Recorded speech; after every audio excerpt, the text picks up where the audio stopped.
My happy married life didn't last long. We have been married 2 years.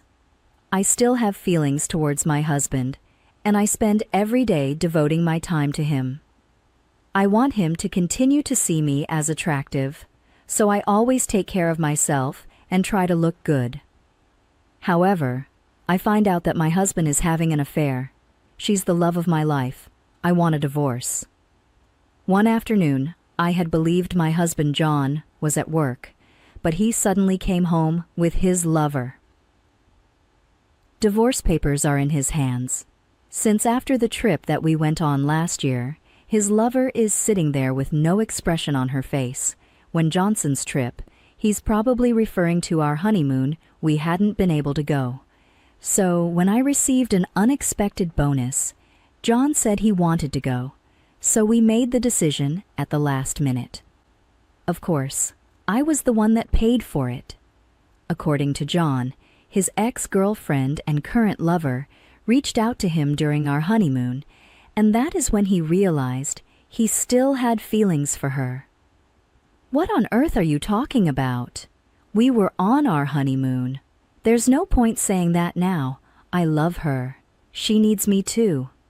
It's just, we were a little late in realizing how we feel about each other. I do like you, but she's the one that I truly love. You've gotta understand. How did he think I would sign the divorce papers? What about how I feel? John sighs as if he doesn't know what to do and says, "You'll find someone better. You probably don't want to stay in this house anymore either. We'll live here, so you pack your stuff and leave in about a week." It's as if he doesn't want anything to do with me anymore. He's the one who asked me out and proposed to me, and now he's the one who is going to dump me. He took no responsibility for anything all throughout our marriage, and I have a sense that all my feelings towards him have suddenly disappeared. Without even a word of apology from John, I signed the divorce papers. With this, my husband and his lover leave the house. "We'll come back next week, so be out by then," he said. I feel like the inside of me is freezing. All of it is so sudden that I don't even shed a tear. Rather than feeling betrayed, I feel I have been deceived, which makes me feel so bad for myself and the situation I am in. The next day, I ask a friend to help gather all my belongings and return to my parents' house. Because I work as a nurse, while John is not paid so well at his company, I was the one paying most of the living expenses. Although I am shocked at John's having an affair and a divorce, I won't have to pay the rent anymore, which I am going to consider a great benefit in this situation. I've decided where I'm going to live, and I am packing my stuff again to leave my parents' house. "Kathy, John's here," says my mother. It's raining outside, so I let him in. She looks at me apologetically. What on earth does my ex-husband want with me after all this time? He said I'm not the lover of his life, so he can't be here to ask for me to come back. Is that the case? Does he want money? I feel it's rude to be making such an assumption, but considering how much he spent and how he complained about working while we were married, it's most natural to think that money is the reason he is here. Maybe I have something of his that he's forgotten, so I decide to go down to the living room to hear what he has to say. "What do you want?"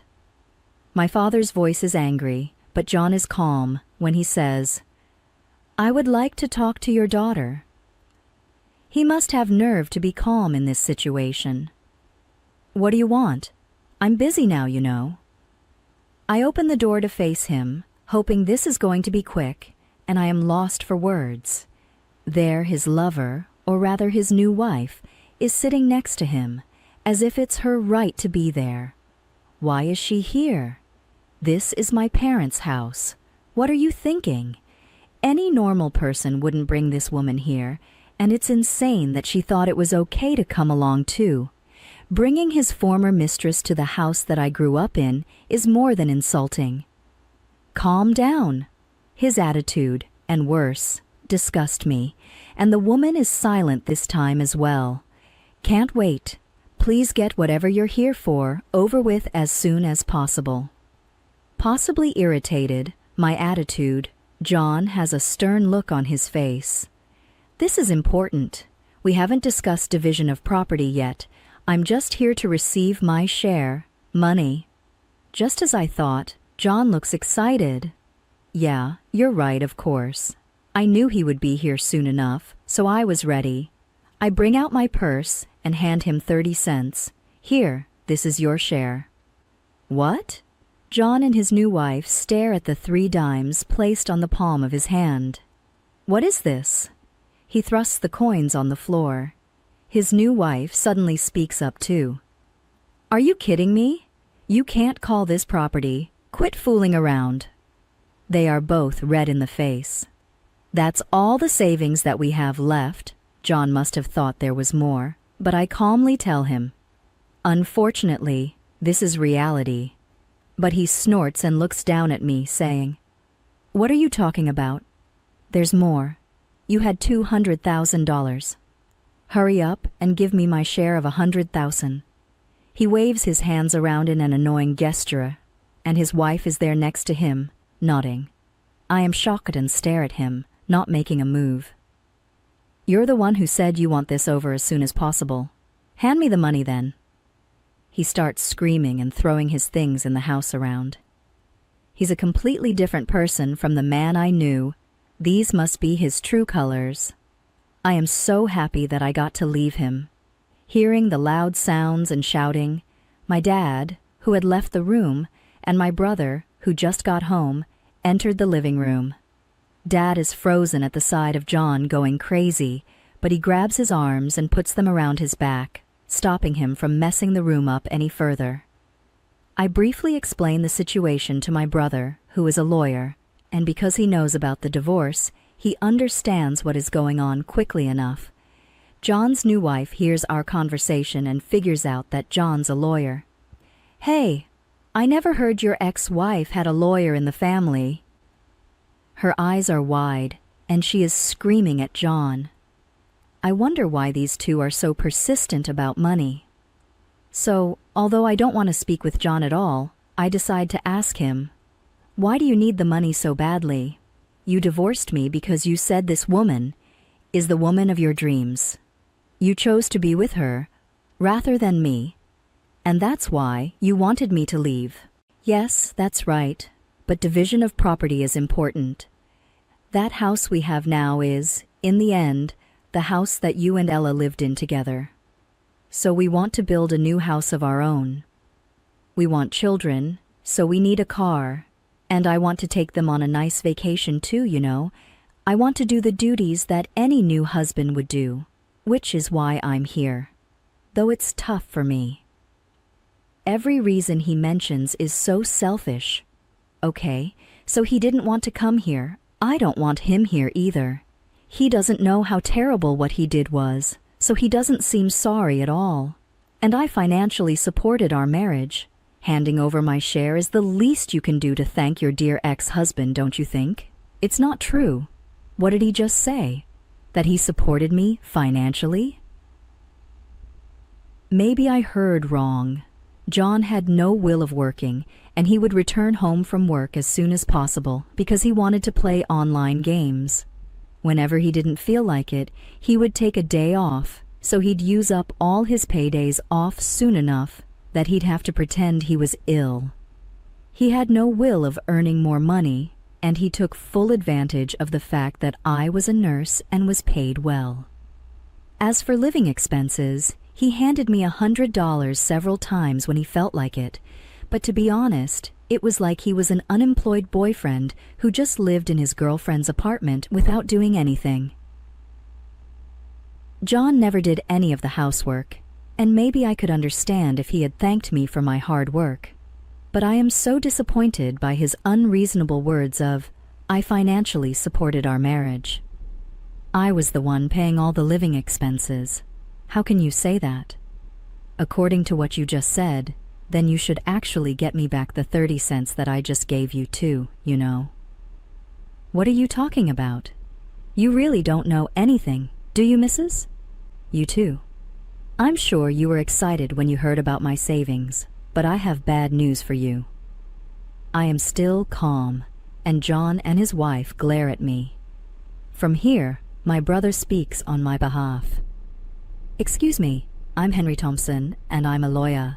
Please allow me to explain on behalf of my sister. Only the savings made by the couple while they were married are subject to division of property.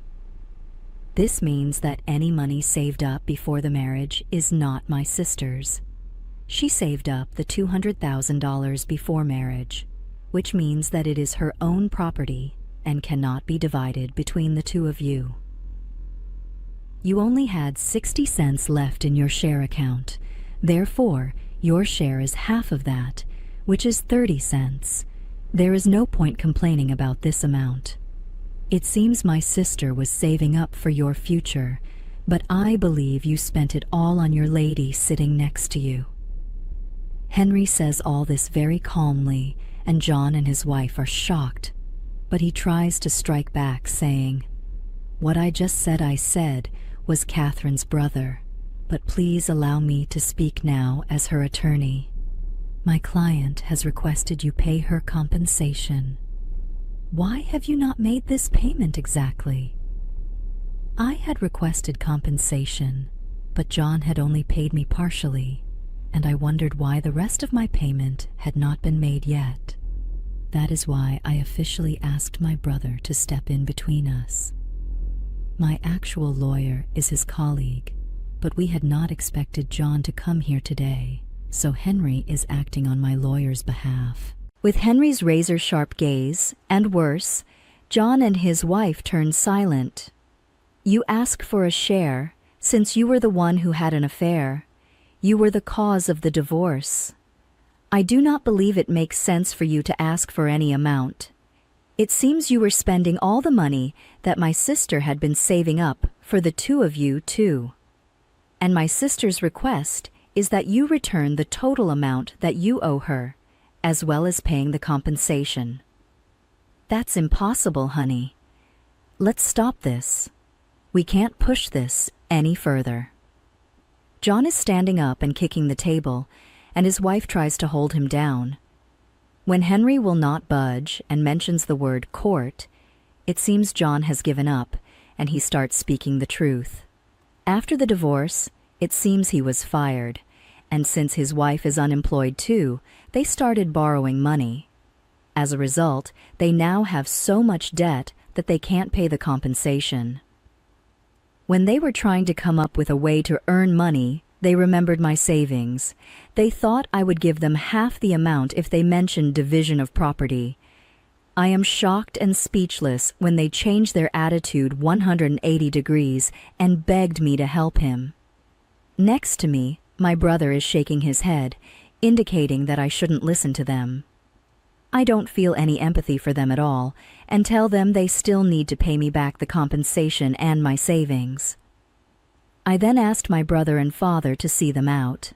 These past few hours were like a storm. My mom comes back into the room with a sigh of relief and starts cleaning up. My dad is furious, saying what a terrible man, and helps her. My brother rubs my back. You did nothing wrong. What you did today, and the divorce itself too, you should be confident, he says, comforting me.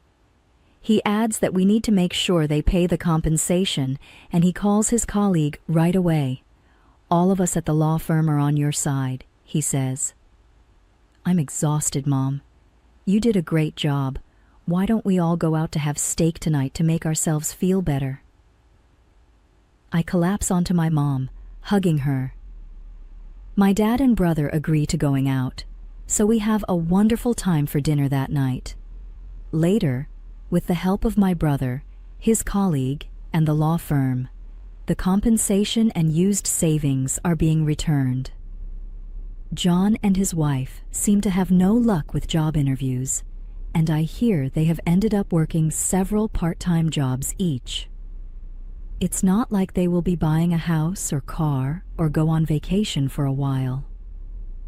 It seems they are finally grateful to me after experiencing the life they have now. So when we see each other on the street, they politely say hello to me. I feel so much better seeing that they have at least made this slight progress. As for me, I am currently in a steady relationship with the attorney that worked for me on this case. Henry is happy, saying that this man is perfect for me.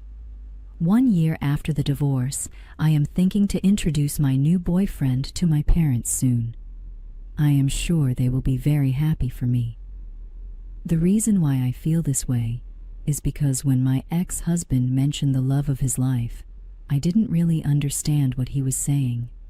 But now, I feel that maybe this man truly is the love of my life.